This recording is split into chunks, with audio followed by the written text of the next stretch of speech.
online exhibition, I would like to recognize the presence of our Honorable Minister, Professor Mavima, Minister of Public Service, Labor and Social Welfare, and the Acting Minister of Youth, Sports, Arts and Recreation on this occasion of the official launch of an exhibition entitled Aftershock, Life, Reimagining Life After Cyclone Idai. This is an exhibition we mooted last year to remember those that were affected by the devastation of Cyclone Idai. I'd like to recognize the presence of Maria Ribeiro, who is the UN Res Lab, and also our partners and sponsors who have actually made it possible for this exhibition to be up here today. The Cyclone Idai exhibition, when we mooted, it was supposed to be launched early in March this year. Unfortunately, the arrival of COVID-19 has actually led us to launch the exhibition now. What has transpired for the past few months has been for us to make this decision to be able to come to a new normal. As museums across the world, they've been affected by the COVID.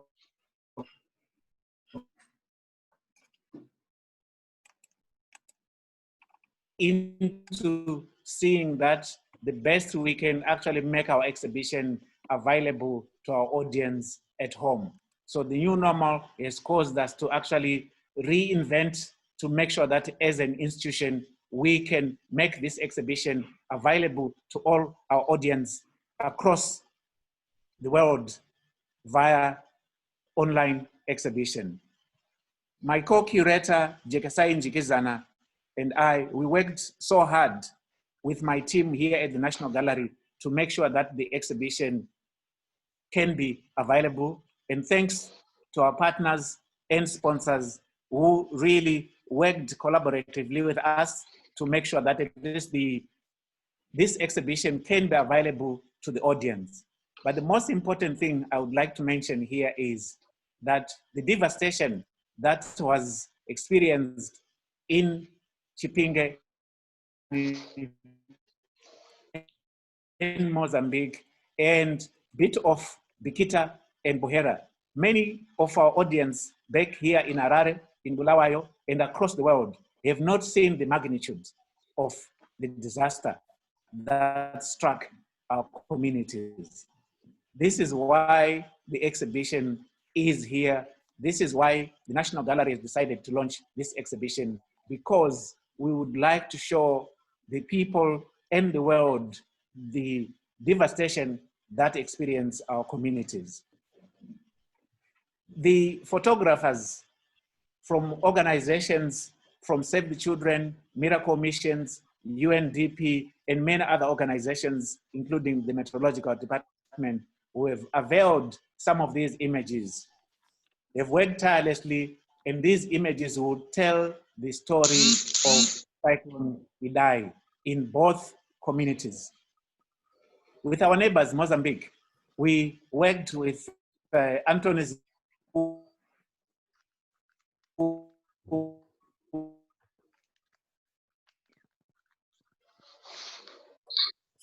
So with those few words, I would like to welcome you, those who are viewing us on our YouTube channel and those who are viewing us from the Zoom launch, to really welcome the UN resident coordinator, Madame Maria Ribeiro, to say a few remarks. So I would like to invite Maria to say a few remarks before I hand over to the Permanent Secretary, Dr. Chitepo, who is going to introduce our guest of honor later. Thank you very much. Maria? Thank you very much for inviting me to this event. Honourable Minister of Labour and Social Welfare in representation of the Minister of Youth, Sport, Art and Recreation, Permanent Secretary, Executive Director of the National Art Gallery, and national and international development partners, colleagues of the UN system, members of the media, distinguished guests. First of all, allow me to congratulate the National Art Gallery for this initiative. It's something that we spoke about before, just before the pandemic really began to be felt in Zimbabwe and in this part of Africa. And I really would like to congratulate you for having found this innovative and indeed showing that Zimbabweans are as innovative and resilient and forward-looking as they have been on many other occasions. I would also like to commend that in putting together this exhibition, that the National Gallery has been able to mobilize a broad partnership and UN, but also some of our NGO partners, but also the private sector and Zimbabwean partners as well, and as well as the government. So kudos to you, congratulations, and it shows how innovative situations and difficult situations can bring out innovation in all of us. Reimagining life after Cyclone Idai. I don't think a year ago, when we were in the aftermath of Cyclone Idai, that anybody could imagine that 1 year later we would be in the middle of one of the most critical public health global catastrophes that has happened, at least in recent history. A year ago, when we were in the aftermath.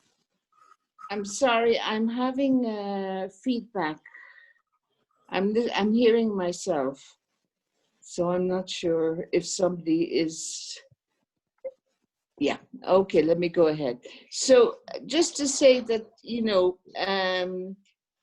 we now have to begin to think about reimagining life after COVID-19. And let's take the lessons from life after Idai, the wonderful examples of resilience, but of building back better that has happened in the aftermath of Idai, and let's prepare. Let's tackle the pandemic in a similar way.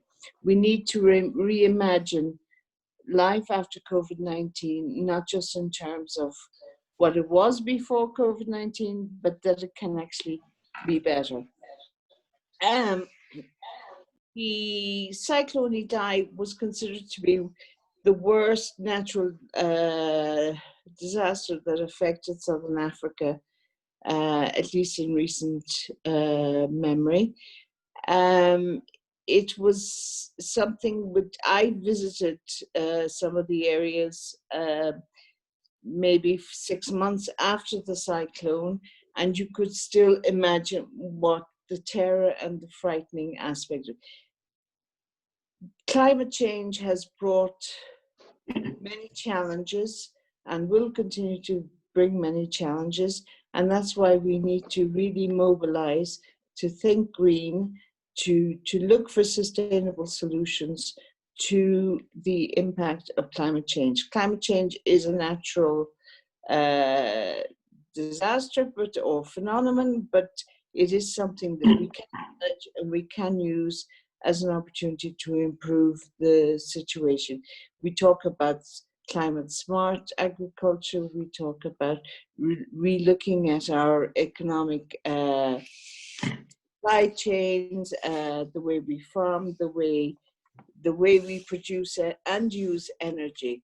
And that's why many partners, including the UN and the EU and the World Bank, were involved in working on the recovery after Cyclone Idai, but are also involved and engaged with the government of Zimbabwe and Zimbabwean stakeholders in how to address in a sustainable way the impact of climate change.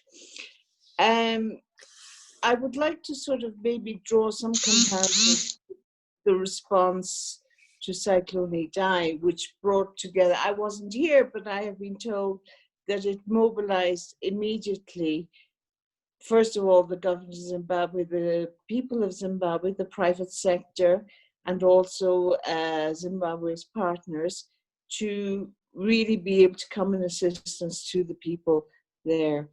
And in many ways, the situation we're in today, COVID-19, responding to the COVID-19 pandemic, is a situation that's asking all of us to respond there where we are. And we've already seen examples of that here in Zimbabwe, with the private sector stepping in very actively, and lots of different groups asking, how can we help? How can we contribute? How can we help to contain this virus, but also to move forward? And I think I'd like to sort of, if I may, sort of, apart from saying what we've all been saying, that COVID-19 demands that we all take responsibility and that we all engage with the process, but I think we can also see it as an opportunity for being able to build back better, and hope that after the pandemic, that or as the pandemic comes in under control, that Zimbabwe will actually be able to look at better health services and overcoming many of the problems that are there today. Let me finish by sort of saying one of the things that has struck me in Zimbabwe is the vibrant young people and youth. And I would really like to challenge them and invite them to really take up the climate change and become agents of change in Zimbabwe, but particularly let's think green, let's think of climate change and how it can be mitigated. And also let's see how we can really create that space for a more resilient and responsive community.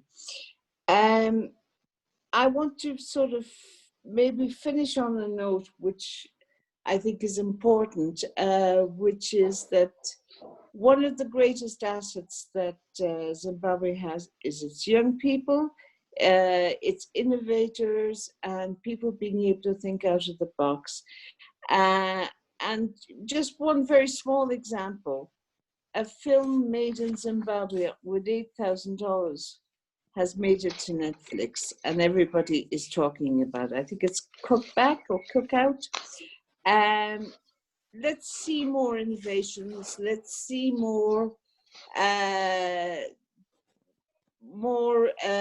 interesting, proactive, and active ways of moving forward, so that young Zimbabweans can imagine a Zimbabwe beyond Ida, but also beyond COVID-19. Thank you very much. Thank you very much, Madam Maria. Thank you so much for the kind words, and also reminding us of the young people that we have in this country, the innovation that this country brings to the community of the world. So this is my opportunity to Dr. Chitepo, our permanent secretary in the Ministry of Youth, Sports, Arts and Recreation, to say a few remarks and introduce the guests of honor. Over to you, Madam. Good morning all. I would like to begin by recognizing the Honorable Minister, who I will shortly introduce to you all. I also would like to recognize Maria Ribeiro, our resident coordinator for United Nations here in Zimbabwe. And I also would like to recognize all those esteemed visitors and guests to this activity, this launch, and welcome you to this very historic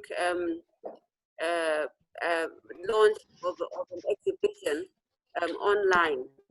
It is my pleasure and my honor to introduce to you the acting for the Ministry of Youth, Sport and Recreation, Honorable Professor Paul Mavima. He is currently Cabinet Minister for the Ministry of Labor and Social Welfare, Services and Welfare. He was at the time of Cyclone Idai, the minister in the Ministry of Primary and Secondary Education. And just to give you some background, he was the task force that was set up soon after the cyclone presented itself in Zimbabwe. He was part of the task force that was attending to all the requirements of material and social needs that were on the ground. So he has had direct interface with the events of Cyclone Idai, and his ministry is also very involved in supplying social support and material support to victims of the Cyclone Idai. Could you please join me in welcoming Professor Mavima, who is going to give the keynote address and to open this exhibition. Thank you very much.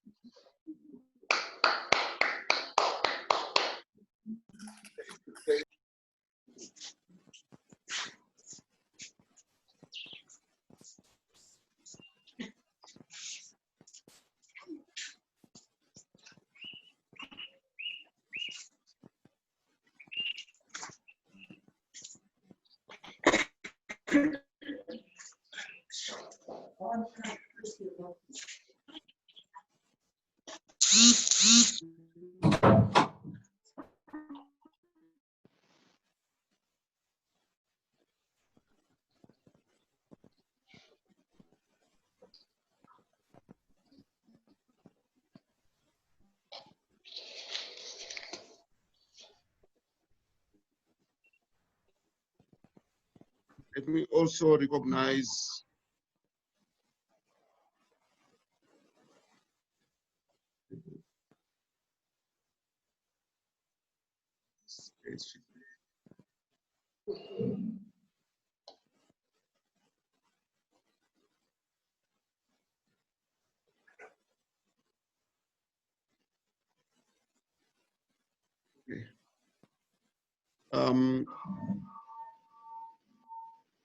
senior government officials, heads of development agencies, esteemed partners and sponsors of this exhibition, the chairman of the National Gallery of Zimbabwe, Board of Trustees, Dr. Solomon Buramatunu, and members of the board, the acting executive director of the National Gallery, Mr. RAPHAEL CHIKUKWA, who is here, the curator of the exhibition, JEKESAI, and all distinguished guests, ladies and gentlemen. It is a great pleasure and honor for me to welcome you all this morning to this online launch of the exhibition Aftershock, Life After Cyclone Idai. This exhibition marks a little over a year since the devastation events of Cyclone Idai that occurred last year. According to Oxfam, over 270,000 people were affected by the storm, with 51,000 getting displaced from their homes. in the aftermath of the cyclone. Infrastructure was obliterated with over 1,500 kilometers of road network destroyed. This destruction rendered rescue efforts difficult, and with livestock lost, livelihoods of survivors were severely affected. The Meteorological Services Department, the Environmental Management Agency, and the Civil Protection Unit also outlined through various means the amount of devastation that the cyclone brought to Zimbabwe. Moreover, up to now, there are people who lost their lives in the disaster who have not been accounted for. I want us to observe a moment of silence in their honor.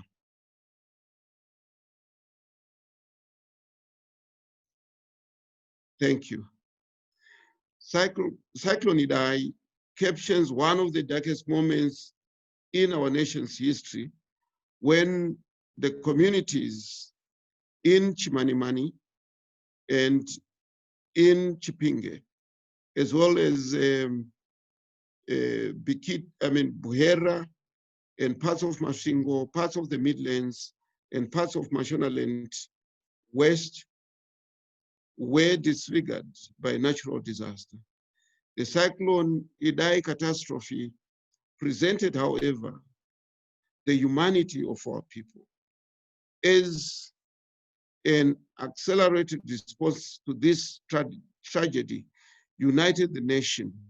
I was there in Manicaland, and I saw amazing social capital at all levels, including at the village level. People just coming out and offering their help, and even documenting everything that they were saying, that they were doing. And it was really amazing. I really saw the potential this country has.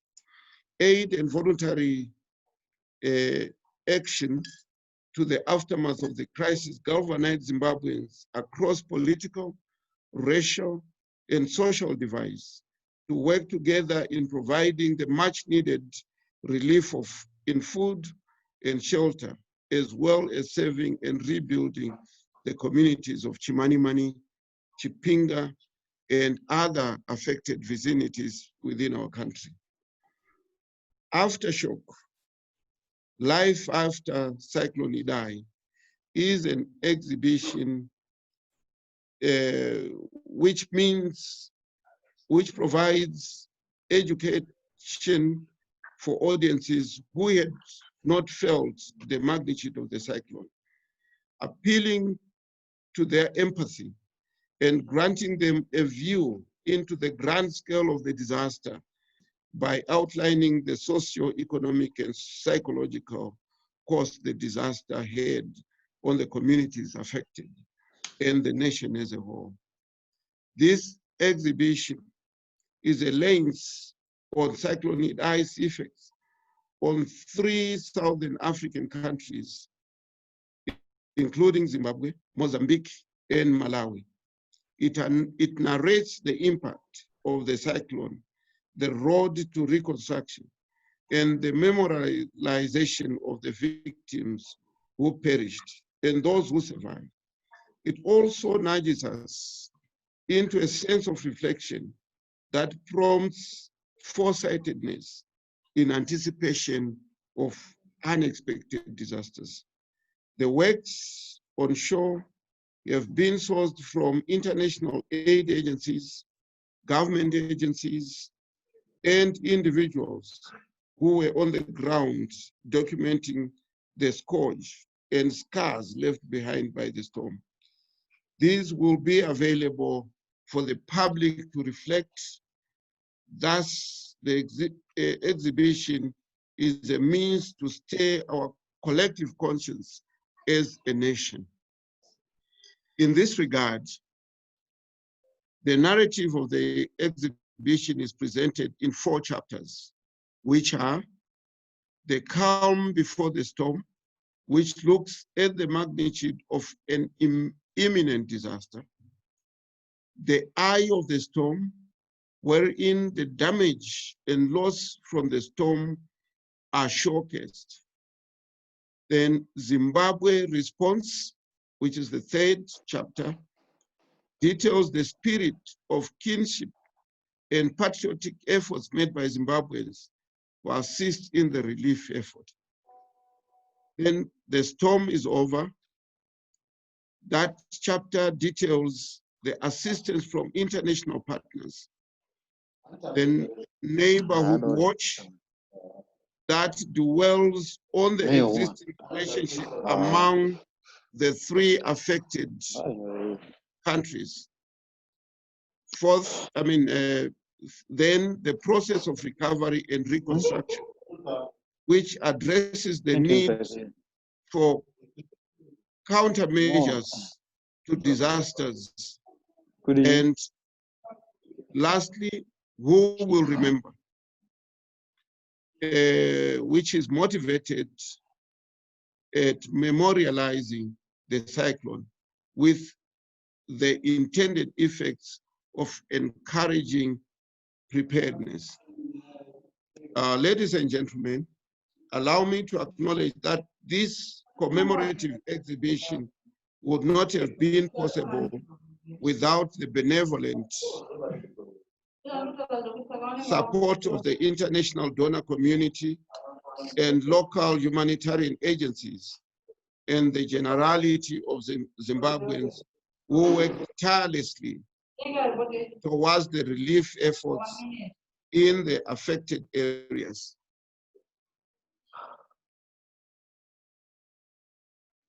We are truly grateful for their dedication to the restoration of the Cyclone Idai affected communities. It is my fervent hope that the public and the world will learn more about this disaster from this exhibition, and that as a nation, we continue to engage in reconstruction and rehabilitation efforts. 1 year after Cyclone Idai, the affected areas still need support, and let us each play our different roles, no matter how small. I also wish to thank the acting executive director and his team for putting together this historic exhibition that will be viewed online in our new normal that is included, that has been induced by the COVID-19 pandemic. As I conclude, Director of Ceremonies, I wish to acknowledge the significant role that art continues to play in sharing information. I also wish to sincerely thank the artists who developed the images that we are showcasing here this morning, which will enable us to tell the story of Cyclone Idai. Indeed, the exhibition will allow our people today and future generations to know the negative impact that Cyclone Idai had on our country. I wish to encourage upcoming artists to learn from this brilliant exhibition. With these words, I declare the exhibition officially open, and I want to say, God bless the people of Manicaland, and indeed, God bless our beautiful nation, Zimbabwe. I thank you.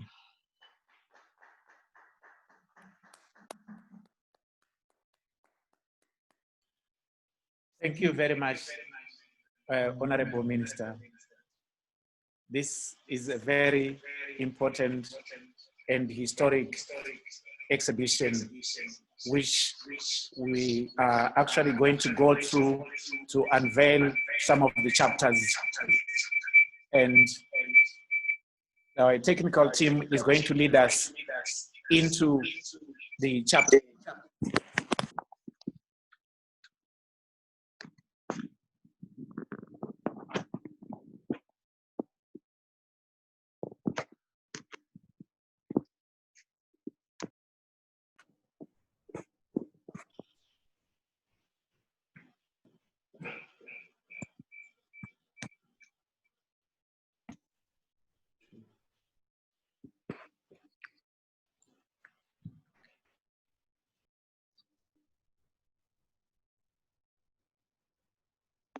To be connected into the chapters.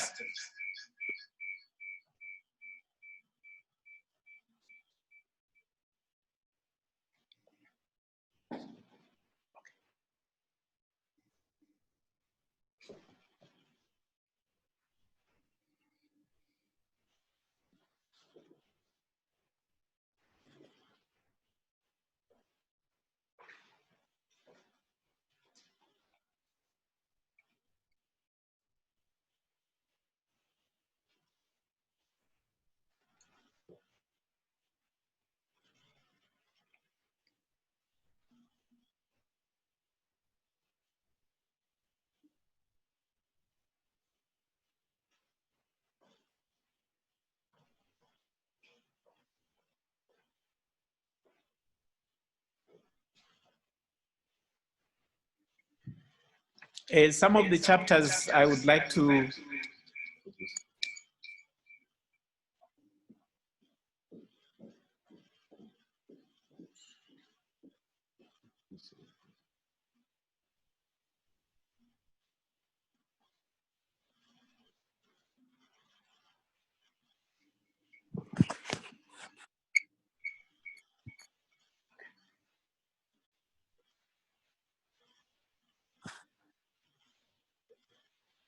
the exhibition begins with the curatorial statement, which really tabulates the ideas around the exhibition Aftershock, reimagining life after Cyclone Idai. Then it is followed by the chapters. I would like to say the calm before the storm is a chapter which brings us to one satellite images that really takes us through the journey of the cyclone when it moved from the Indian Ocean, within the Indian Ocean, into Mozambique, into Malawi, and into Zimbabwe. So when you click in one of the chapters, chapter 1, which is Calm Before the Storm, it will lead you into the images of the satellite images that will really, it's for the viewers to comprehend the magnitude of the disaster and also the state of the part of Manicaland, which is Chipinge and Chimanimani. So that's what the chapter 1 has. Then chapter 2, which is the eye of the storm, wherein in the damage and the losses of that transpired within Chipinge and Chimanimani. So that chapter has got a lot of images that will really show you the destruction that was caused by Cyclone Idai.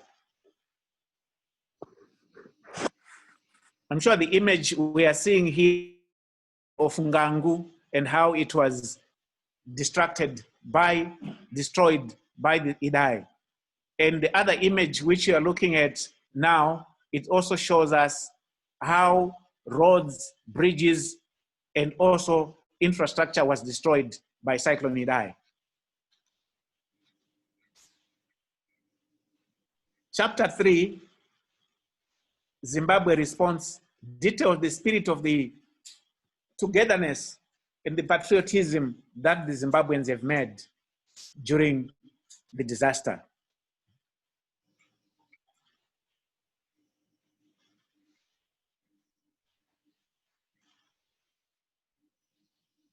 I'm sure many people carried relatives, friends to safety, and some people from both Harare, Bulawayo, Mutare, and all over the country have also managed to donate to the cause of Cyclone Idai. So the images really shows us how people contributed to Cyclone Idai. And I would like to say, in part of those images, you also have the visit by His Excellency and his team when they visited both Chipinge and Chimanimani to really look at the disaster and to support the people of Chipinge and Chimanimani. Then the other chapter, which is chapter number 4, is the entry of the relief. The entry of the relief that was actually donated from all over the world and from all over the country, which were donated from well-wishers to assist the communities of Chipinge and Chimanimani. I'm sure the issue of the girl child,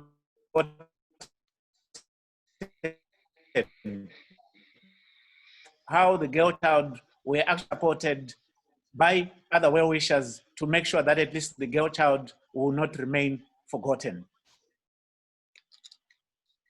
We go to chapter number 5.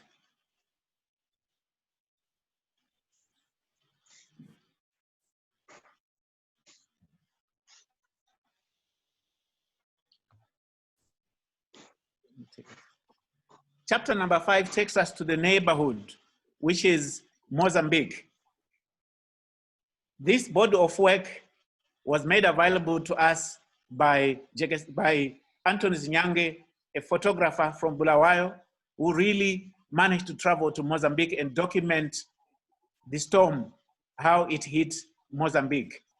And some of the images there, you can see the image of how some of the bodies that had been washed away from the Zimbabwean side into Mozambique.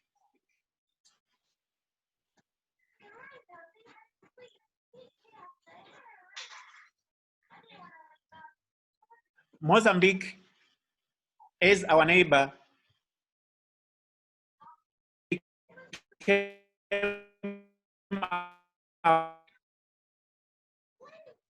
Washed away, and I'm sure there was communication between us and Mozambique.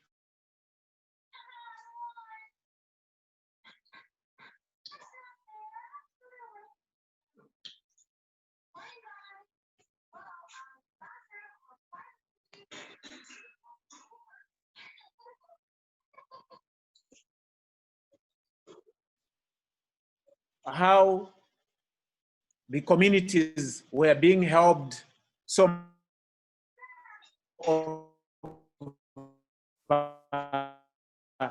the trauma that was caused by Cyclone Idai.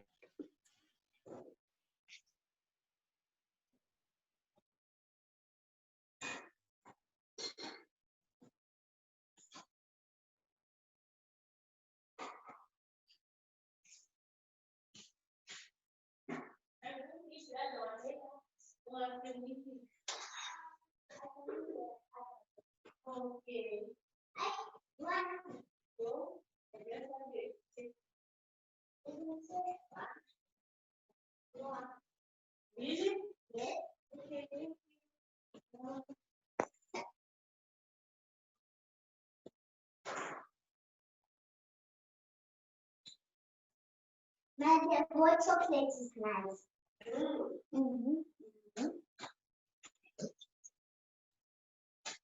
Drought that we are actually experiencing at the moment.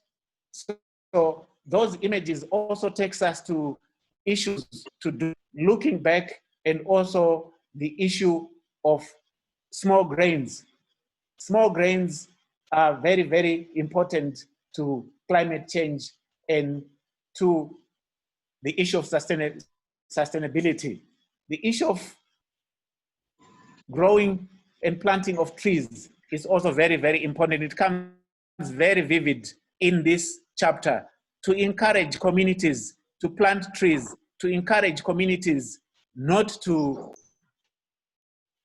do environmental degradation, be it by planting and plowing in wetlands, plowing in areas where in times of disaster, it will cause us damages. So that's the end of our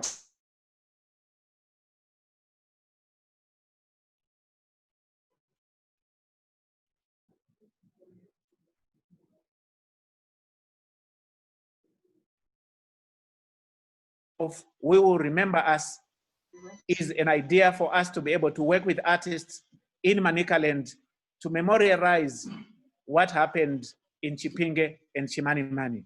I thank you, and I would like to take this opportunity to invite David Scott, our board member, to give us.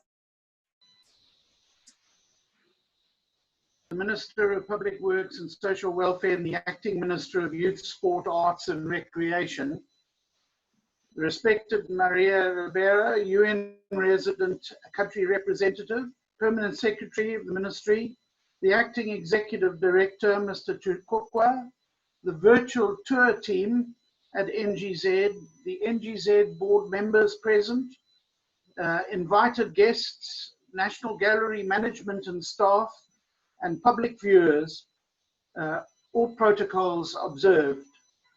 On behalf of the Board of Trustees, Chairman, Dr. Gurumotunu, who cannot be with us today, as like me, he has been caught in lockdown outside of Zimbabwe. But he is traveling today and therefore not an important event. Thank you to all of the speakers today and the team for the virtual tour. It has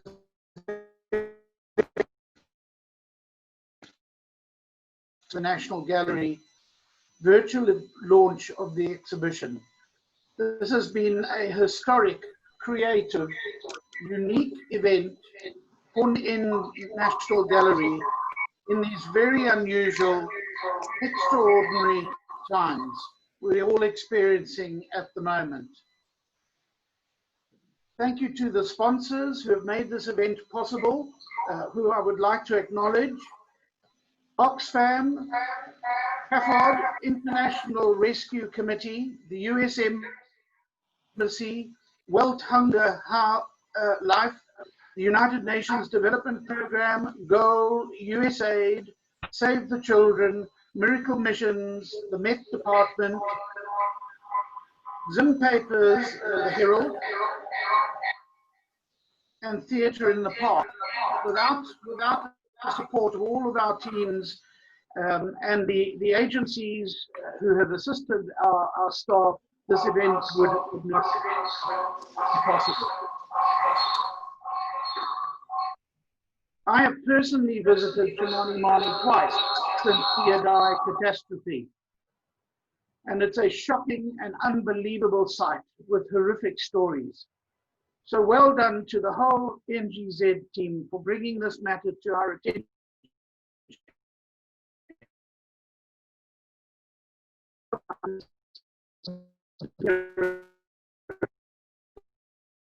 Then. Our condolences to all the families and friends who lost loved ones. Thank you all for your support of the National Gallery. Our board is very proud of National Gallery's achievements in very tough conditions. Thank you all. Have a good weekend. Thank you.